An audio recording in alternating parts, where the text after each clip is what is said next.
G'day everyone. Just lately I've made a few trout fishing videos and I've had a few people ask me if I could make a video specific to trout lures and just talk about different types of trout lures. So here it is. I'm going to talk about the 4 best, or what I consider to be the 4 best trout lures that you can use to catch trout, particularly in streams and rivers. If you want to find out what they are and get heaps of tips, tricks, hints on lure selection and lure colour, stay tuned.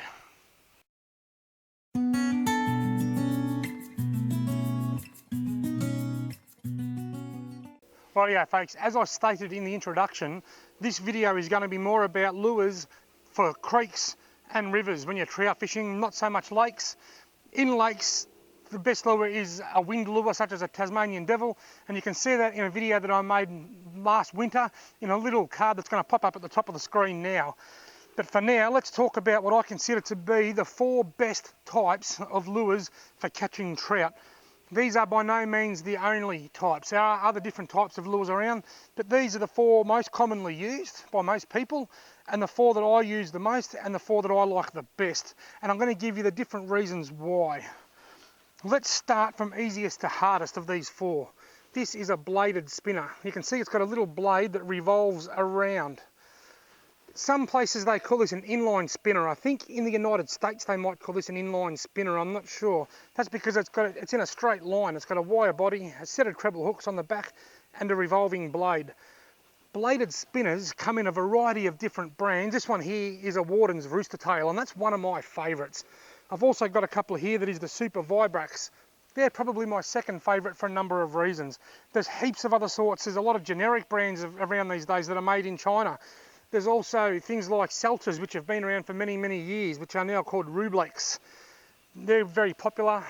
Personally, I think they're a little bit light. They don't cast all that well. My 2 favourites are this one, the Wardens Rooster tail, and the Super Vibrates. The Rooster tail has this tuft of feathers near the treble hooks, and I just think that those feathers just help mimic perhaps a grasshopper or something in the water. They send out a little bubble trail behind the feathers, and I think they've got a bit better presentation, and that's why you get a much better hookup rate than any other bladed spinner with the Warden's Rooster tail. The Super Vibrates, being a bladed spinner or an inline spinner, it works on the same principles as the Rooster tail. The only difference is that it doesn't have the feathers at the end. It's a bit shorter and it's a lot heavier. These are a stronger lure. These are great in creeks that are very, very rocky because they can take a bashing and they still work and they still perform very well. The Rooster tail is probably the better fish catcher, but they have a habit of bending. The wire frame in the middle can bend because they're a bit longer and lankier. Whereas these are shorter and stockier and stronger. So these Super Vibrates, or Blue Fox Super Vibrates, they are great trout lures for casting. They cast a long way because they're heavy, they're compact and they're strong. And whenever you open a packet with those Super Vibrates in it, you can just about guarantee it will work. Very rarely do you find a dud.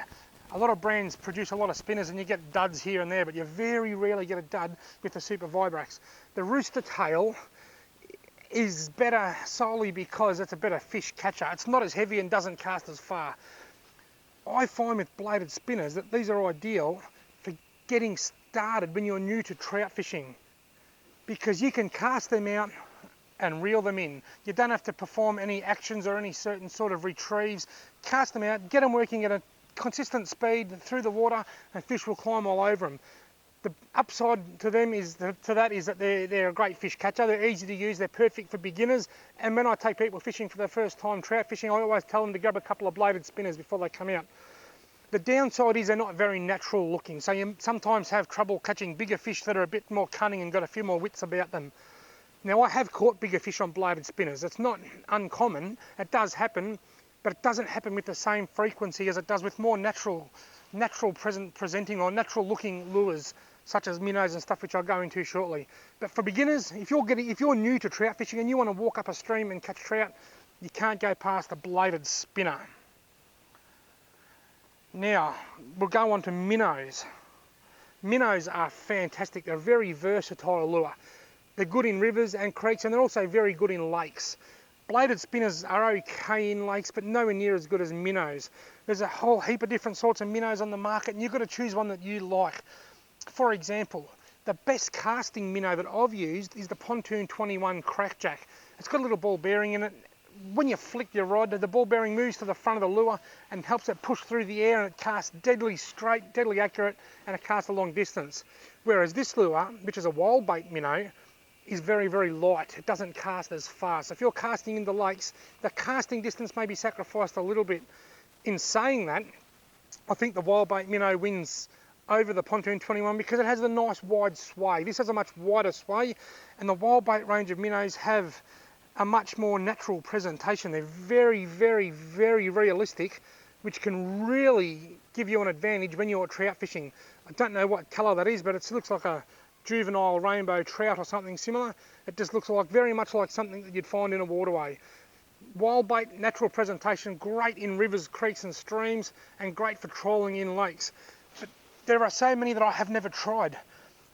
There are hundreds of different sorts of minnows on the market for trout. You just got to choose one that you like, and I'm giving you a starting point. That's all I'm doing. The wild bait minnows, I like them because they sway and they're natural. My friend Brenton Richardson was trawling trout in Lake Yukonbean a few years ago, and he was using Rapala husky jerks 13 centimetres long. 13 centimetres. He was targeting bigger trout and he was catching bigger trout. They were working very well for him. Different environment, different time of the year perhaps.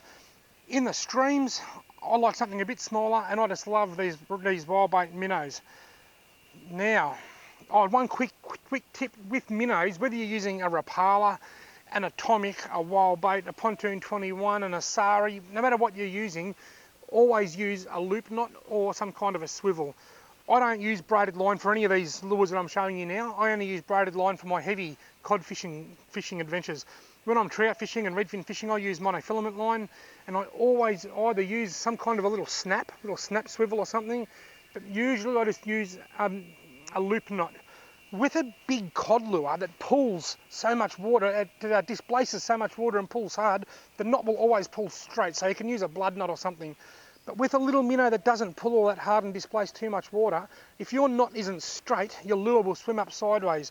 If you haven't got a perfectly symmetrical knot, the lure will not swim straight. So what you want to do is tie a loop knot so that it can find its own sweet spot in the loop to make sure that it swims straight. And by using a loop knot, you will find that many of your lures that you've assumed don't swim properly will now swim better. And you can learn how to tie a loop knot. I've got a video that I'll put at the top of the screen now teaching you how to tie a loop knot, or there's plenty of other resources, phone apps, other YouTube videos, books, etc. So minnows are much more natural presenting than what bladed spinners are. As a result, they can catch bigger fish more regularly. As I said, the bladed spinners will catch bigger trout, but the minnows that are natural presenting like the wild baits will do it more regularly because they'll just sneak past the fish's radar a little bit better because they look more natural. So, and they're a great all-rounder. The only downside is that some of them dive, most of them dive, and if there's slime on the bottom of your creek or your river that you're fishing, they'll foul up on slime, whereas a bladed spinner will always come along the top. You've got to have them both in your tackle box, plain and simple. Now we move on to my favourite, soft plastics. And right here I've got two in my hand. I've got a little striped tiger froglet, which I caught last week. I caught heaps of trout on, as you might have seen in one of my latest videos. And I've got a striped tiger nymph here in bright orange, which is called orange spawn, which I use for redfin. Soft plastics are the most natural artificial lure other than a fly. As a result, they have the potential to catch the bigger fish more frequently than any of these other lures, because they'll get even further under the fish's radar. The fish won't sense that it's a trap until it's too late quite often. Another positive to soft plastics is that when a fish hits it, if it doesn't hook up, quite often it'll come back. I've had them hit 9 times. The one fish came out 9 times before it hooked up. With a bladed spinner, usually it's once, maybe twice, sometimes 3 times if you're really lucky. More so with rainbow trout than brown trout because they're not as bright. Minnows being a bit more natural, you might get a second strike a bit more frequently, but with a soft plastic, sometimes they will just keep coming back and back and back until eventually they hook up. Doesn't always happen. It's not always that happens, but it does happen often. I love soft plastics because they're versatile. They're quite cheap because you buy a packet. There's normally 8 or 10 in a packet, and you buy a packet of jig heads. The jig heads and the soft plastic might be the price of 3 bladed spinners or 1 or 2 minnows, but you'll probably end up with 10 different lures, 10 different combinations, and you can adjust your jig head size for the conditions. So as that is now with that really little jig head, It's great for a small stream with a low flow. If I wanted to go to a big river where I needed to cast further, I can change the jig head to something much heavier and use the same soft plastic. Much more versatile. What I find with soft plastics is that for redfin, I love the bright colours. Bright colours for redfin. This orange spawn by striped tiger and the white bait pearl by striped tiger, fantastic for redfin. For trout, I love the natural colours. This is copper berry, the one that I've got on here now. That's called copper berry. Nice and natural. It's a dull red sort of a colour. There's greens, there's blacks.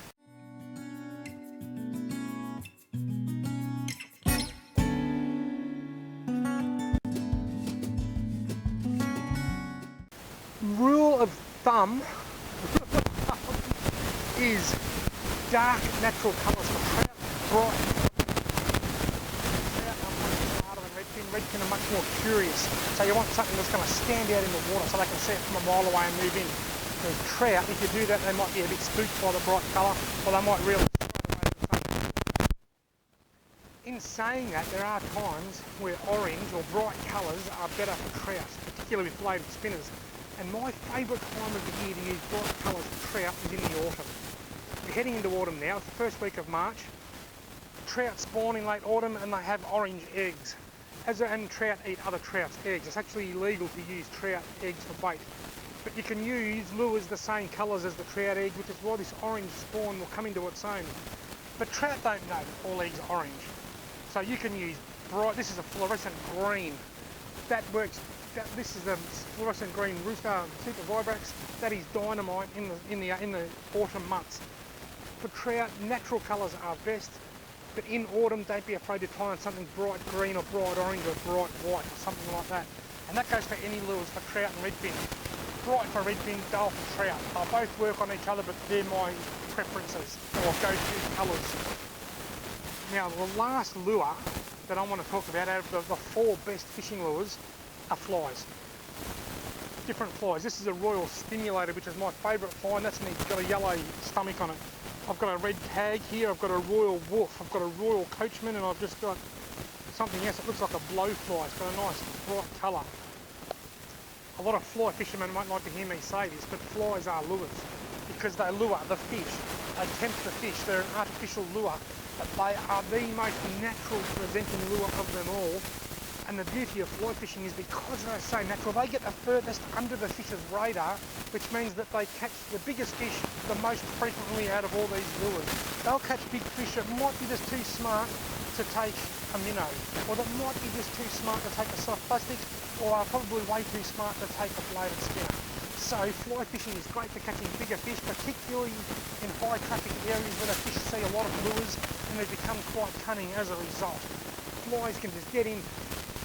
The advantage of fly fishing is you can fish high traffic areas, you can fish areas that have just had people fish them the day before, like second-hand water, and you can still fish out of them much easier than you can with artificial lures.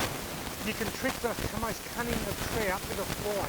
That is the biggest advantage of a fly. The disadvantages are you've got to have a whole special outfit. You can use any of these other lures with a spin rod, but with a fly, you really need a fly rod.